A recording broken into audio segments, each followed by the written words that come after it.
Good afternoon, folks. Pleasure to be here. I've got you, there's two choices, right? Just before lunch or just after. I think I'm happy with where I landed, just after lunch, so that's great. As Andy said, my name is Leif. Not too bad for the career I ended up in. This is my favorite season when the leaves come back out. Certainly already happened in some parts and a little slower in others. I moved to Nova Scotia about 25 years ago, so you can hold that against me later. There's no quiz later, so you don't have to take any notes. But I lived in rural Eastern Ontario for a long time, and my dad was a carpenter and my mom a biologist. So I ended up in wood early. She worked on pine seedlings and their response to stress at a university up there, Brock University, for those of you familiar.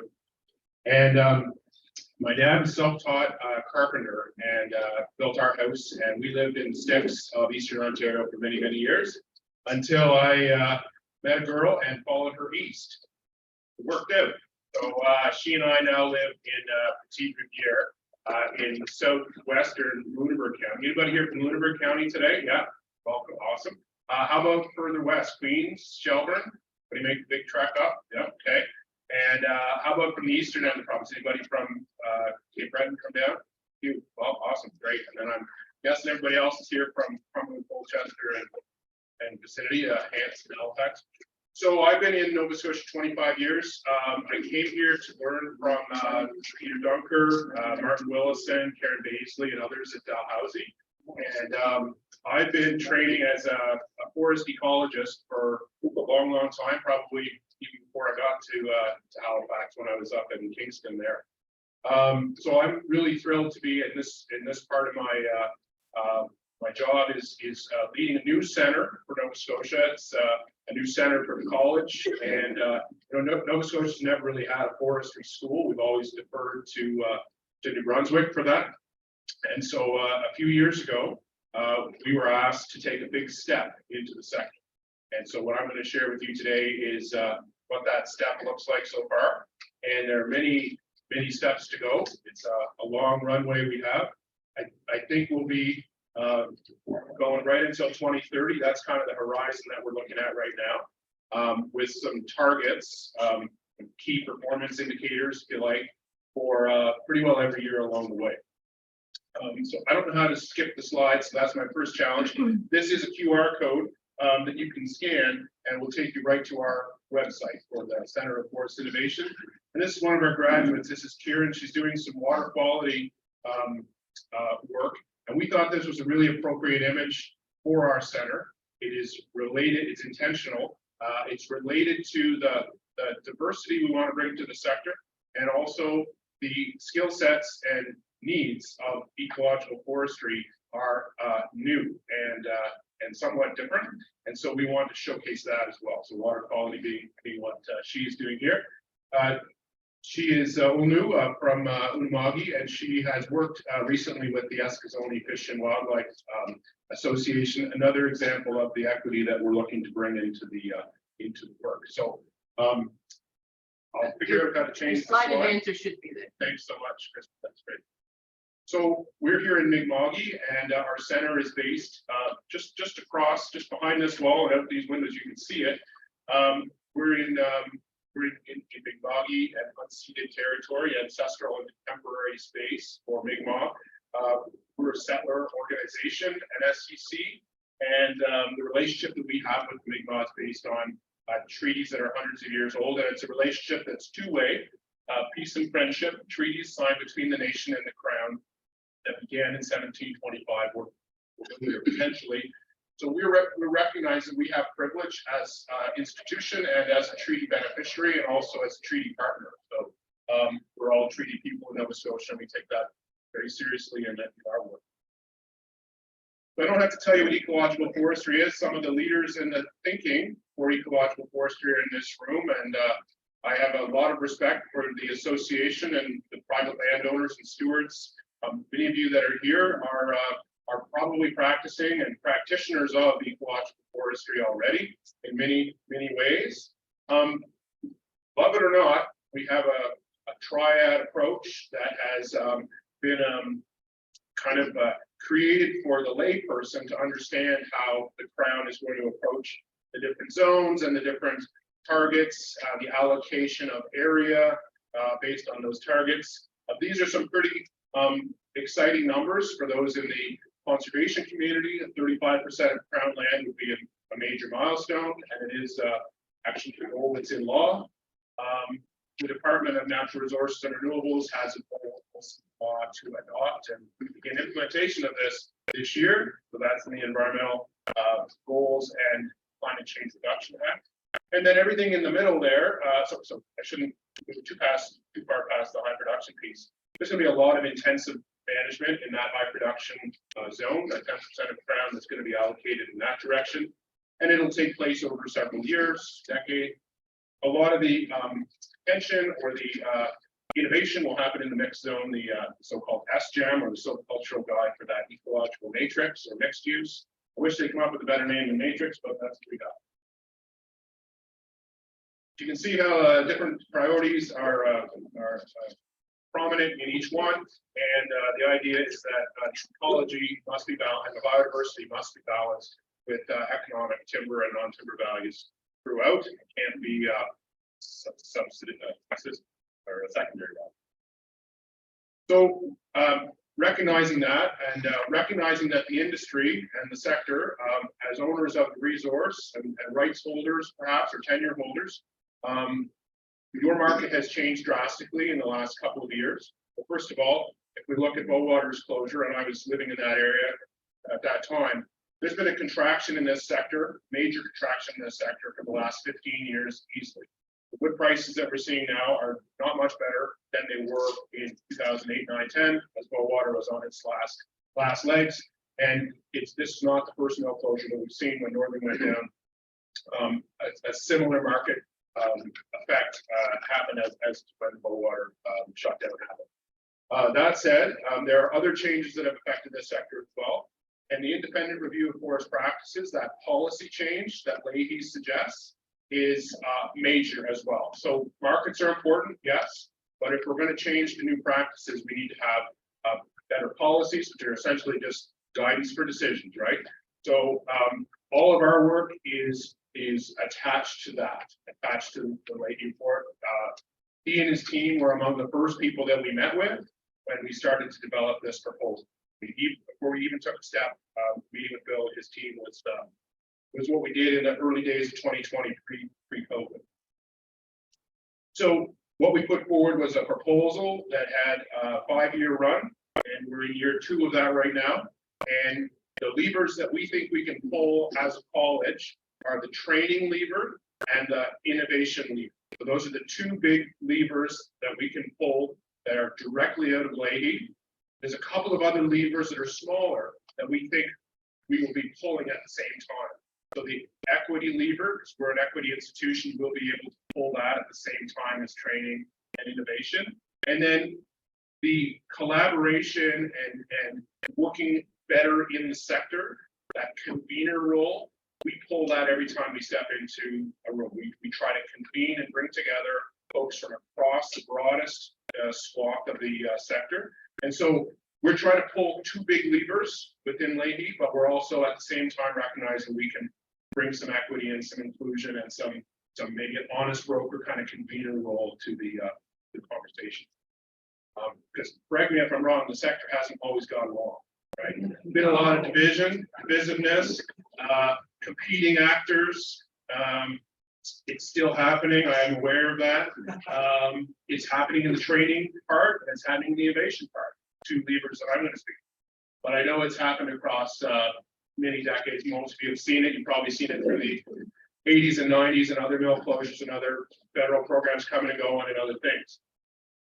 Again, within the context of Nova Scotia not having a forestry school, like a ranger school or a UNB or University of Maine, the training capacity in this province has always been essentially peer-to-peer by associations like yourself, industry-led, or mill or otherwise led.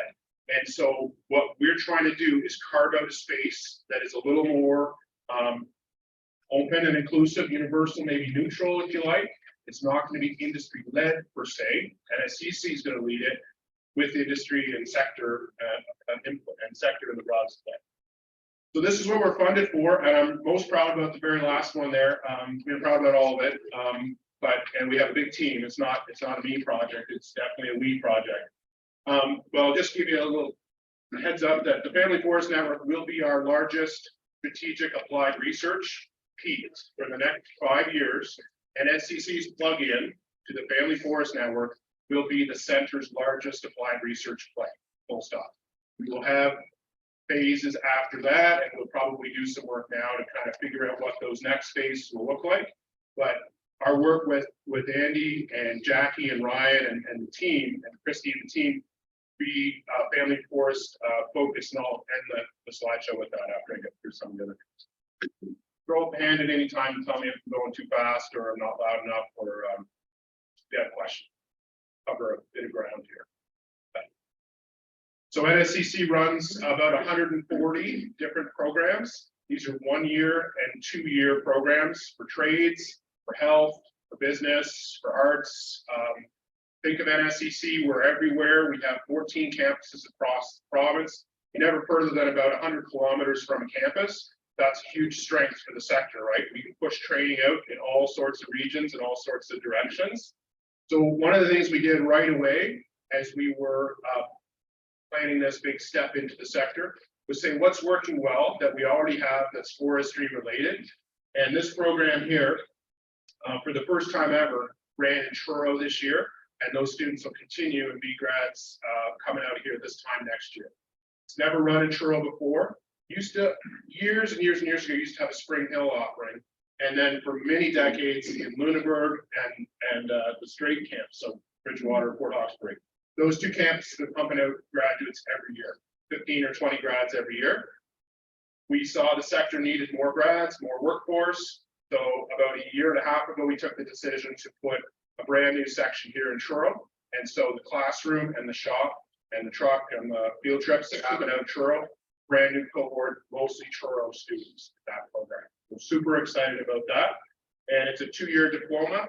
Students coming out of this are going to have a lot of forest tech skills, but they're trained as resource techs. So they also have a climate change, an indigenous knowledge, a wildlife knowledge, a water measurement knowledge. So lots of different skills that kind of align nicely to ecological forestry, as it turns out. So that's exciting. And next year we will produce more graduates from that program than any other. We'll have about 50 graduates coming into the workforce this time next year because we took that decision. And we're just getting warmed up because this September, our big ad, the brand new program, we just have designed it and built it, and Matt's here, and Matt Miller, among others, helped us design this. I see Cindy stays here as well. She was on our program advisory committee for New4 program, and others. I think Andy, you were part of that as well. So we've been pulling the good thinking from the sector to help us design new programs. It's not a small feat for a college to put on a brand new full-year program.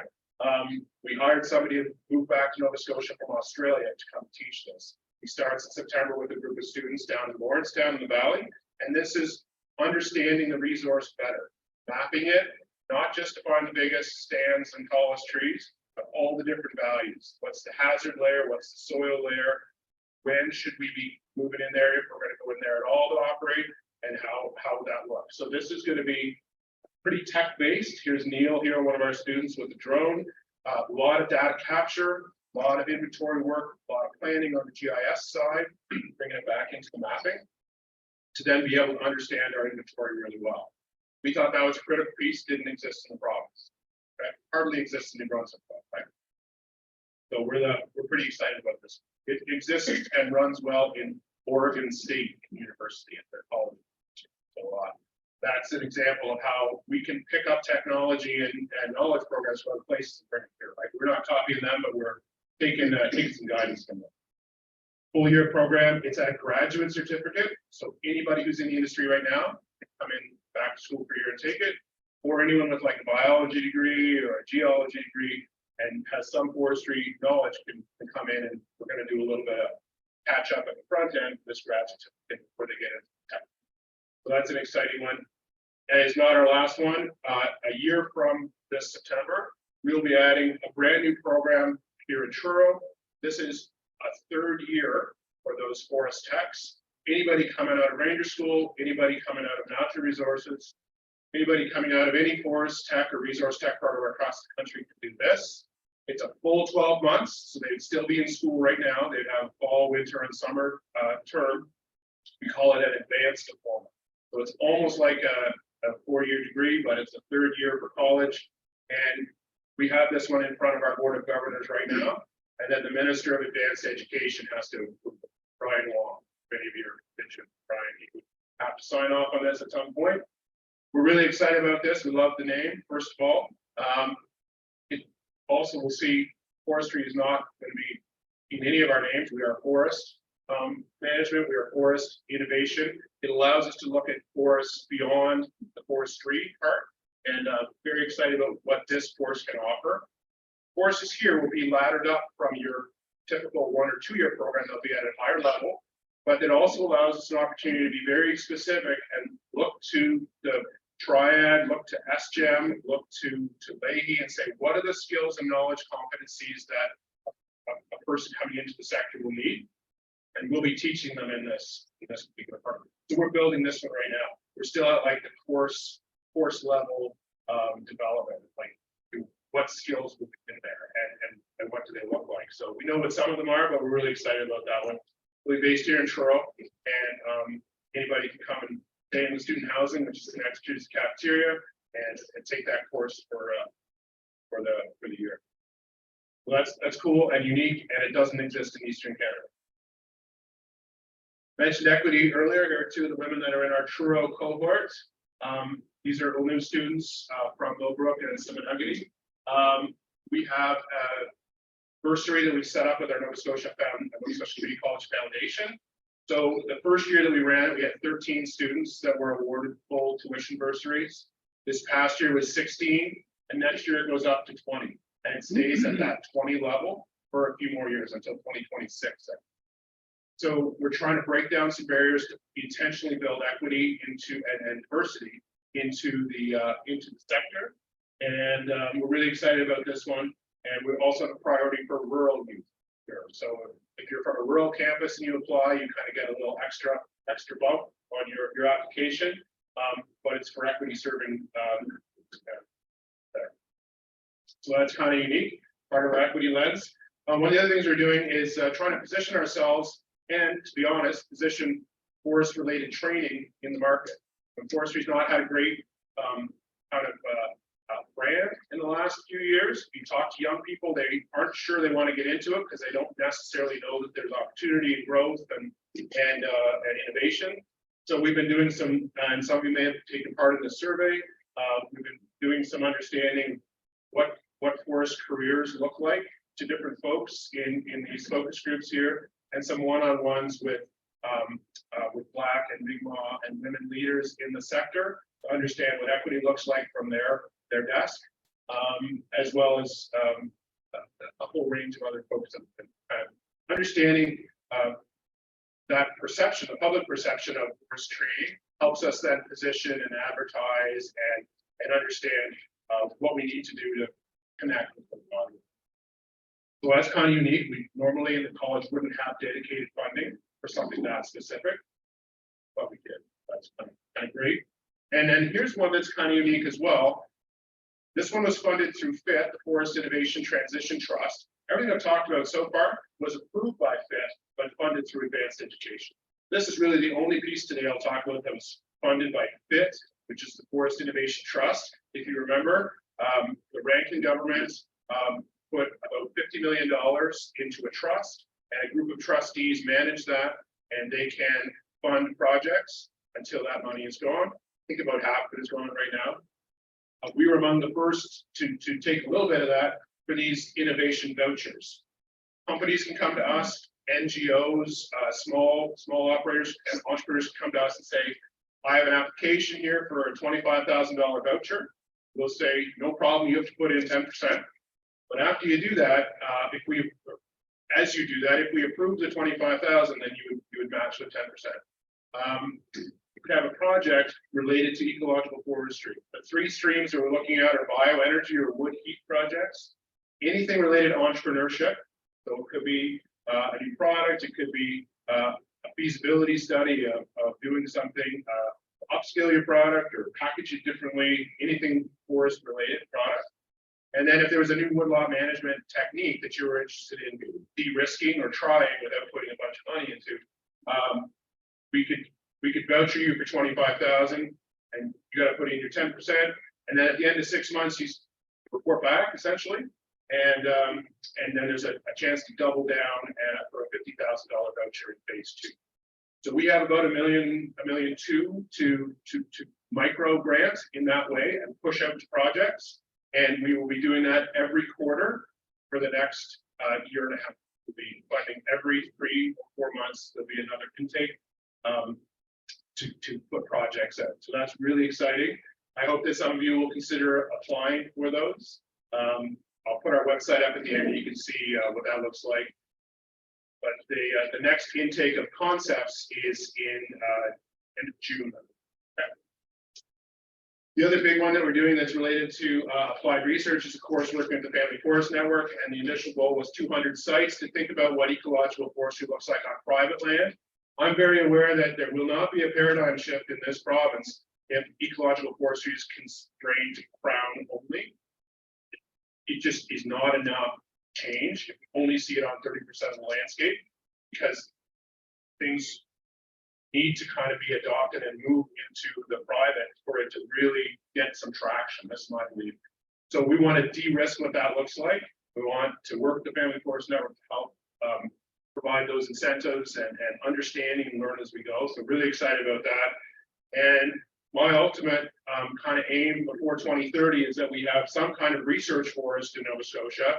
Almost every forest province has one, multiple. Many forestry schools have their own research forest. Nova Scotia does not have a teaching, research, demonstration forest specifically for this kind of thing. And I think that we have an opportunity to make that happen, and we're excited about that. So we're looking at that and potentially adding research station capability to that as well. And that looks different in a Acadia research forest or Petawawa research forest, or there's one in New York, a couple in New York State. We've been looking at models of other places to try to understand what best practice for research forest would look like. So that's kind of longer term, but we're excited about what that could look like. So we're going to do some responsive training for the sector. I sit on the sector council training committee. I also sit on the apprenticeship agencies looking at training right now. So there's a couple of things there that might be helpful. The first one is the apprenticeship one. We know that contractors that are operating cabs and forwarders, in harvesters and forwarders, need better training for selection management. Again, in Nova Scotia, we don't have training for operators. Maine has it, New Brunswick has it, Nova Scotia's never had it. So we were part of a pilot to bring it to Nova Scotia last year for the second time. I think that pilot ran, and we are looking at what that looks like as a red seal equivalent. We also want to do some PTA, some more PTA, pre-treatment assessment training. We hosted it all last year. It was run through the Dave Sutherland's group, and we hosted it at our classrooms across the province. And we want to do even more of that as that. And then the last one is log scaling. The department needs a certified log scaling course every year, maybe twice a year. And it hasn't happened for many, many years. And so we are now renewing it. Have been renewing for the last couple of months, and we'll be delivering that this spring. So there'll be a log scaling course again in the province starting this spring. So those are examples of gaps that currently exist and needs that currently exist that NSCC can start to fill and increase professionalizing the sector, right? More professional forest techs, forest professionals and foresters in the province should bring social license up and should bring practices up. This is the long game logic, right? The other thing that's really big right now is something called microcredits. These are really short courses. They're not 2 months or 2 years. We're talking 2 weeks. And we are developing right now a tree planting course and a clearing saw operator course and an introduction to woodlot management. you folks wouldn't need that, you've already got it, I'm sure. That's a 2-day course, but it's for other folks who might want to get into woodlot management. But the first two might be of interest: tree planting, 2-week course, clearing saw operators, 2-week course. Does not exist yet in the province. We'll be bringing those in this fall. They're going to be free tuition courses, so they're really meant for bringing new workforce into planting and clearing. But each phase of a forest life cycle is going to need training within it if we're going to be doing all this stand tending and planting and other stuff for intensive management. And then there's other courses that are microcredits that we have kind of in the hopper, but those are more forest biodiversity. And we're looking to develop a series of 2-day forest biodiversity courses that line up with Lehi and line up with some of the SGEM information. So those are really exciting. These three are rolling out this fall. The ones up top we're kind of working on this spring. That's a bit on industry training, trying to be responsive to the industry. And here are some of our partners. I mentioned just two of these on the one side I mentioned. Probably no surprise that we're really engaged with the Mi'kmaq Forestry Initiative to developing a piece of work. Of course, the Mi'kmaq have tenure for Crown. They have a license agreement for Crown land, and they are building their capacity around what that management looks like, as well as different pieces that would be required within community and working with trusted operators to do some work there. So one of our staff persons is 50% secondment, or 50% with Mi'kmaq Forestry Initiative, and 10% with NSCC. As an example of how we're co-developing some capacity there. And we also have a secondment person from Research Nova Scotia 2 days a week. And I myself was with Research Nova Scotia for a couple days a week a couple years ago. We're kind of sharing resources back and forth as well. And they are a funder. They're funded through FIT as well. And just announced last week their first big forest research project. Dr. Alana Westwood is leading, and many of the folks here, different organizations are represented there too. So she's going to be leading that work over the next 100 years. So we have these strategic alliances, but as I mentioned off the top, I'm really proud of this one with Family Forest Network. We want to be part of this group of 11 or 12 organizations. The things that we're doing in our plug-in, we're plugging into the core engine of the Family Forest Network are these. We're going to stay on the leadership and subcommittee where we have our staff members in different places there. But the one I think is most cool, it's happening right now, is this one here, and that's around providing workforce solutions to any of the Family Forest Network partners, excuse me, through essentially contracting those partners to hire our students. So it's a little bit of a win-win for us, because our students who are coming out of those programs have fresh skills but not a lot of experience, and this is an opportunity to put someone with fresh skills learning directly with an experienced employer. And we have I think we landed about 9 students. I wasn't quite sure, the number was changing. We've had some new additions, but they're doing all sorts of interesting stuff, including hemlock woolly adalgid strike force. There's two working with the Confederacy of Mainland Mi'kmaq, one with Alcohol Forestry, several others, 2 with MTRI, I think, Emergency Tobiatic Research Institute. Each of the job descriptions will be slightly different because it's up to the employers to employ the students as they need them. But the funding that we provides the first $15 an hour for the term, whatever term it is, 5, 10, or 15 weeks. And then the employer can top that up. So it's a win-win for employers to have that wage subsidy and for our students to get that summer job. So we started off this pilot this year, but in future years we go up to 16 and then up to 20 funded positions. So that's in the ballpark of maybe 150,000 a year that we'd be providing as that wage subsidy. And then the other piece that we're looking at is continuing to develop the training plan with Daniel and Ryan and Jackie and Andy, of course. The training plan for the Family Forest Network partners. What are the pieces of information we all need to have as a partnership to make this really work well? As I mentioned earlier, we have campus locations across the province, and we can use that space to our advantage. We also want to support a webinar series. I know that Christy and others have been doing that for a long, long time. If there's some things that NSCC can do to help to to amplify that, we will. But the other neat thing is that we can put a credential, like a badge or a certificate, at the end of some of these courses. And that really professionalizes the whole sector again. And that could be members of the Family Forest Network, or it could be individual landowners. We're going to soon add a couple of staff. The first one will be this forest data analyst. So as the Family Forest Network moves out onto the 200 pilot sites, all that data captured and all the mapping that captures with needs to be held securely, confidentially, and securely. And NSCC has that capability. We handle sensitive data all the time, and we also handle mapping information all the time. So we have both maps and data piece set up to run for the new forest data analyst. So if you've got a WizKid technologist person who wants to apply for that job, the posting will be up real soon. We have technology to support that work as well. And the last one for me is this really being intentional and keeping the ongoing collaboration.